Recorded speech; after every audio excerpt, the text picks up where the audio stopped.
Salamo fa 7:1. Fiderana an'Andriamanitra noho ny nanambina ny mpanjaka ary filazana ny mahatsinitsinina ny olombelona sy ny soa hitan'ny mpanompon'Andriamanitra.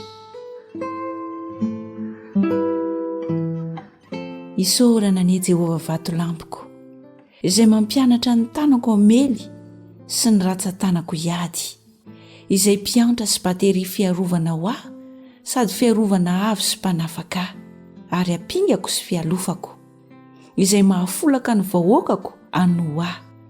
Jehovah, inona ny olona no hiahinao azy ary ny zanak'olombelona no heveranao azy?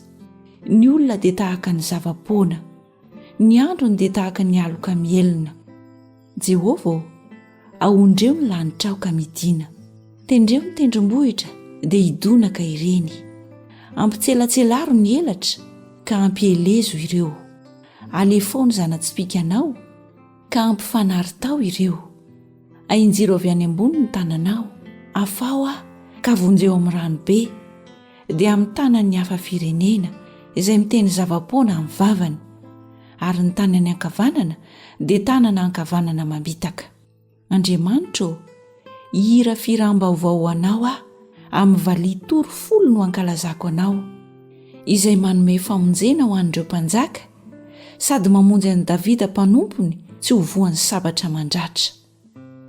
Afao aho ka vonjeo amin'ny tanany hafa firenena izay miteny zavapoana amin'ny vavany, ary ny tanany ankavanana dia tanana ankavanana mamitaka, mba ho tahaka ny zava-maniry maroroka ny zanakailahy, ary ho tahaka ny vato fehizoro voasoratra tsara toy ny fomba ny lampanandriana ny zanakay vavy.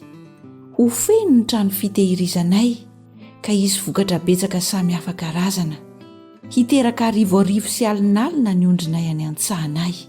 Ahazaka be ny ombonay ary tsy hisy ho rava na ho lasako babo, sady tsy hisy fitarainana any an-dalambenay. Sambatra ny firenena izay tahaka izany. Eny, sambatra ny firenena izay manana an Jehovah ho Andriamaniny.